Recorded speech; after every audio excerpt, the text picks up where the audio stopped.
Hi Fox, today I'm going to explain about DevOps. So today's agenda is what is DevOps, what is the problem led to before DevOps, what are the feature of DevOps implementation and DevOps lifecycle phases. So firstly we'll see what is DevOps. DevOps is a combination of two words. One is development and other is operation. Generally, DevOps is a practice or culture to promote development and operation process collaboratively. And the outcome of implementing this culture is the speed to deliver application and services has increased. This culture will provide better and improved communication between IT and development process. So we'll see what was the problem led to before DevOps. Before DevOps, the development and operation team work in completely isolated.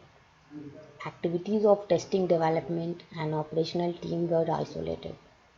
That's the reason they consumed more time than actual build cycle and spending a large amount of time in testing, deploying, and designing.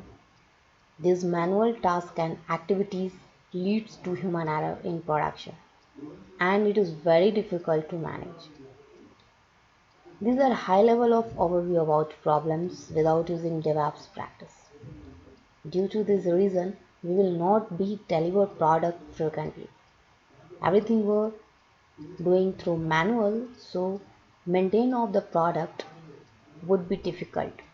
If something will happen in production, so we could not revert back or roll out. These all are the major issue with manual process. So industry is adopting DevOps culture to overcome this all situation. So DevOps has lots of features like fast delivery, great quality, predictability, reproductivity, everything automated. So, and we will achieve these features with help of selecting tools. I'll discuss on each tools in separate video. So now we'll discuss on DevOps lifecycle phases.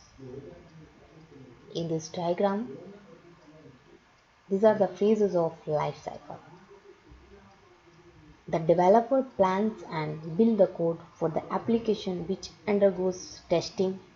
If tests are successful, the code is sent to production. In the production, the monitoring tool keep log of bugs and features. If monitoring tool will find any bug, then this feedback share with developer who make changes and again push their code. This process will work continuously on the application. So we'll use term in DevOps lifecycle like continuous integration, continuous delivery and continuous deployment because this phases is happening and processing continuously. So we'll discuss on continuous integration, continuous deployment, continuous delivery. So firstly I would like to explain what continuous integration is. You can see here in this diagram I have made continuous integration, continuous delivery, continuous deployment and these are all the stages. So continuous integration refers to the software development practice of regularly integrated new code into the existing code base. With continuous integration, the developer submits only small segments of the application at a time. Each of these code segments is then saved and automatically sent to the build server, either immediately or at regular interval throughout the day. By doing this, the new code segments are built, integrated and tested within a minute after the providing immediate feedback on the status of the code and any issue related to the particular code to the developer. This way we will achieve continuous integration. Now let's talk about continuous delivery and continuous deployment. Continuous deployments means that every changes that we make goes through the pipeline and if it pass all the tests, it automatically gets deployed into production. So with this approach everything is automated.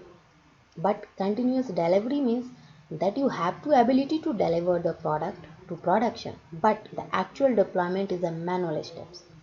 So here you can see, so it's include one manual steps to get approval from sufficient privilege. So if we'll summarize this term, then we can say continuous delivery is automated release process, but deployment to production is manual. The one step is manual here. Either continuous deployment is a fully automated for deployment to production. So now I would like to explain some tools. With that help of these tools, we can achieve entire automate process. There are multiple tools are available in the market to achieve continuous integration and continuous deployment. Some of the tools are open source and some of are paid one. We can select as per our requirement. For continuous integration part of a creation CI/CD pipeline, we have tools like Jenkins, Bamboos, Concurs. Jenkins and Concurs is open source. Bamboo is Atlassian product, so we need to pay for it. For version control system, we have Git, SVN, CVS. Most of the organization prefer to use Git as a version control system, and it's open source and it's a distributed version control system for more features. For build our source code, we can use build tool like Maven, Gradle, and anything. For deployment and monitor, we have Ansible, Chef, Puppet, Docker, Kubernetes, Nagish. So they are most usable tools. We can use these tools according to our comfort, our requirement, whatever is in our matrices. So I will explain each tool separately. Thank you for watching the video.